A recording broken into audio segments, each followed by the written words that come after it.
అందరికీ నమస్కారం అండి. సినిమా 2 రోజుల్లోనే రిలీజు. చాలా టెన్షన్గా ఉంది, నెర్వస్గా ఉంది. ఇక్కడికి వచ్చిన మంత్రి గారికి, దుర్గేష్ గారికి, ఎంపీ చిన్ని గారికి థ్యాంక్ యూ సార్. మీ సపోర్ట్తో చాలా గ్రాండ్గా జరుగుతుంది function. Thank you sir, thank you so much. నా చేతులు కాళ్ళు వణుకుతున్నాయి, నిజంగా చెప్తున్నా. మాట్లాడేసిందంతా పెద్దోళ్ళు మాట్లాడేశారు. కానీ చెప్తా, 5 సంవత్సరాల తర్వాత, ఉప్పెన తర్వాత 5 సంవత్సరాల తర్వాత మళ్ళీ ఇంకో సినిమా చేశాను నేను. ఉప్పెనకి నేషనల్ అవార్డు వచ్చింది, చాలా డబ్బులు వచ్చాయి ప్రొడ్యూసర్ గారికి, నాకు కూడా.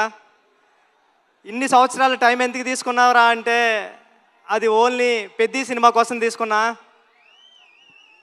ఇక్కడే ఉప్పెన టైంలో నాకు విజయవాడలో చాలా మంచి అనుబంధం ఉంది. ఒక్క నిమిషం మాట్లాడేస్తాం, ఫటఫట్లాడతా. చరణ్ సార్ వచ్చేస్తారు నెక్స్ట్.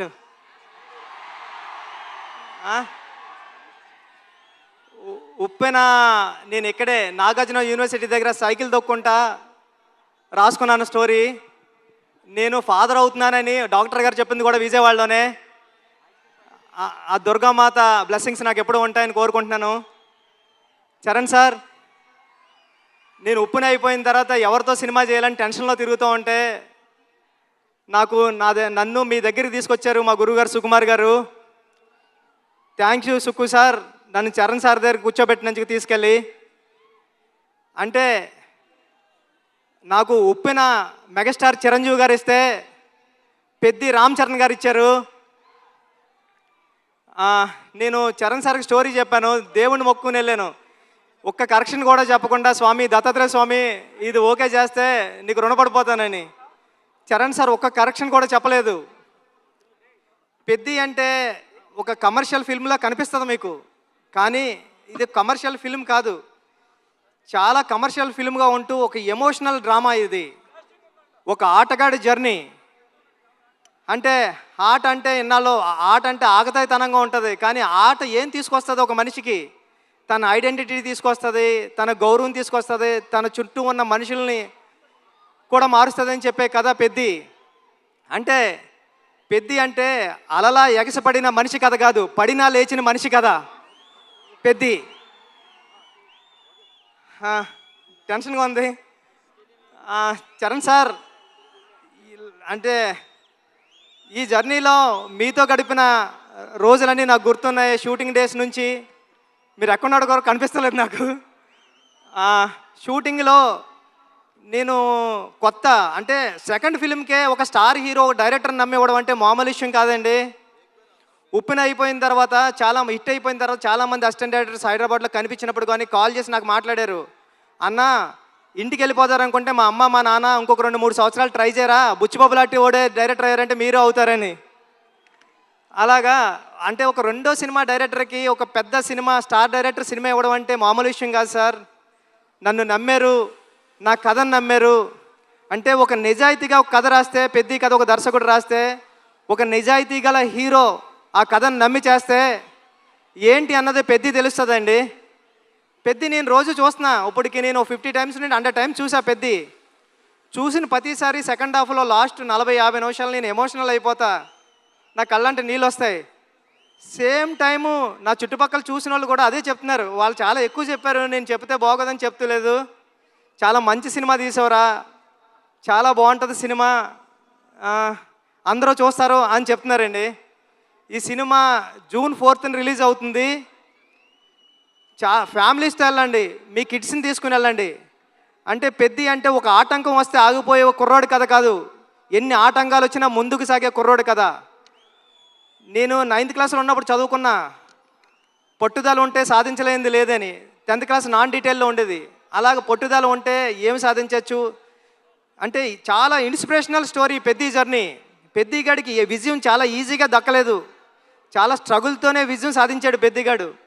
కానీ ఆ సాధించిన విజయం ఎలా ఉంటుంది అన్నది రేపు పెద్ద థియేటర్లో చూదురు. కానీ థ్యాంక్ యూ చరణ్ సార్, నన్ను నమ్మినందుకు, నాకు ఈ సినిమా ఇచ్చినందుకు.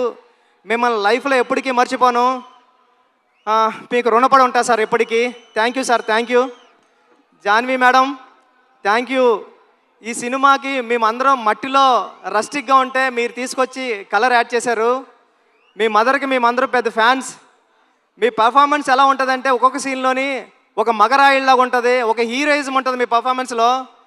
ఈ సినిమాలో చాలా మంచిగా యాక్ట్ చేశారు. ఈ అచ్చియమ్మ క్యారెక్టర్ని కూడా మర్చిపోవడం అంత ఈజీ కాదు. క్లైమాక్స్లో మీరు చేసే ఆ పెర్ఫార్మెన్స్ కానీ అన్నీ. Satish sir, thank you so much. ఇంత పెద్ద సినిమాని నమ్మి ఏ రోజు ఒక మాట అనకుండా నన్ను ఒరే నువ్వు చేసుకోపో అన్నారు.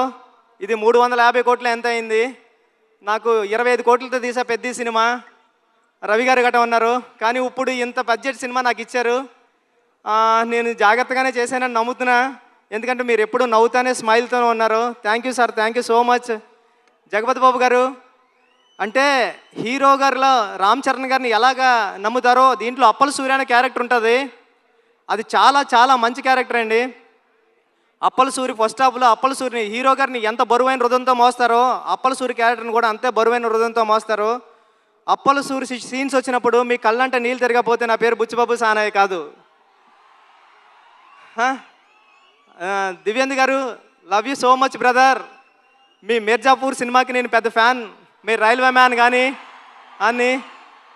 Thank you so much sir.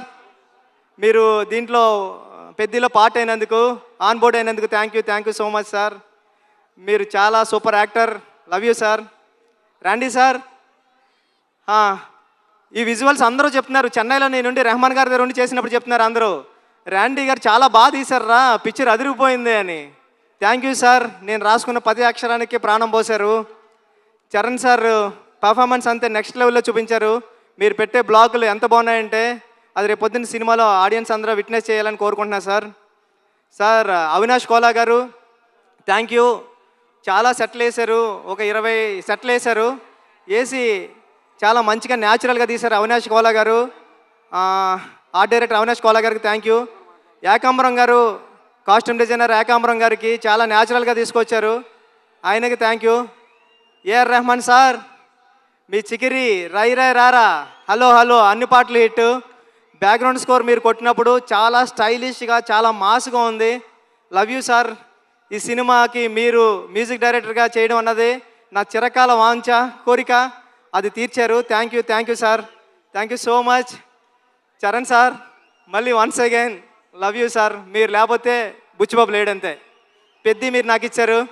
లైఫ్లో ఎప్పటికంటే నేను మాట్లాడలేకపోతున్నాను, నా చేతులు తిమ్మిరెక్కుతున్నాయి సార్. అంటే నర్వస్గా ఉంది. జూన్ 4న ఈ సినిమా వస్తుంది. మీ ఫ్యామిలీతో వెళ్ళండి, మీ కిడ్స్ని తీసుకెళ్ళండి, చాలా బాగుంటుంది. చాలా ఎమోషనల్ అవుతారు, చాలా ప్రేమిస్తారు. పెద్దిని ప్రేమిస్తారు, పెద్దిని లవ్ చేస్తారు, పెద్దితో ఆడతారు, పెద్దితో పాడతారు. పెద్ది మీ ఇంటికి వస్తాడు, ఒరే భలే చేశాడు రా చరణ్ గారు అని చెప్పుకుంటారు. ఒక సెకండ్ హాఫ్లో 4-5 సీన్లు ఉంటాయండి. చరణ్ సార్ పెర్ఫార్మెన్స్ ఎలా ఉంటుందంటే మీ కళ్ళంటే నీళ్ళు రాకుండా ఉండవు. Charan sir thank you sir. June 4న థియేటర్స్లో కలుద్దాం, ఎమోషన్ అవుదాం. Thank you sir. Thank you so much. Thank you sir. Thank you. Buchibabu గారు, వెళ్లే ముందు I know you're very emotional already. అయితే వెళ్లే ముందు ఒక క్వశ్చన్. 10 సంవత్సరాల తర్వాత ఈ సినిమా గురించి జనాలు మాట్లాడుకునేటప్పుడు ఏం చెప్తే బాగుంటుంది అని మీరు అనుకుంటున్నారు? ఎలా చెప్పుకుంటారు? 10 సంవత్సరాల తర్వాత ఈ సినిమా గురించి గుర్తించుకోవాలంటే రామ్ చరణ్ అంతే. చరణ్ గారు ఈ సినిమా కథ ఓకే చేయడం అంటే మామూలు ఇష్యూ ఏం కాదు. రేపు పొద్దున్న మీరు స్క్రీన్ మీద చూద్దరు కానీ ఇలాంటి కథ ఒక స్టార్ హీరో ఓకే చేస్తాడా అని. స్టార్ హీరో ఎందుకు ఓకే చేశారు? ఒక కథను నమ్మితే ఆయన కూడా ఒక కథ నమ్మి మీ అందరికీ ఒక మంచి కథ, మన రూటెడ్ కథ, మన విజయనగరంలో జరిగిన ఒక కుర్రోడి కథ చూపించడానికి వస్తున్నామండి. Thank you sir. Thank you madam. Thank you Suma గారు. Thank you so much. మీరు చాలా బ్యూటిఫుల్గా ఉన్నారు. Thank you sir. Thank you. లాస్ట్లో మాకు కూడా ఒక బిస్కెట్ వేసినందుకు.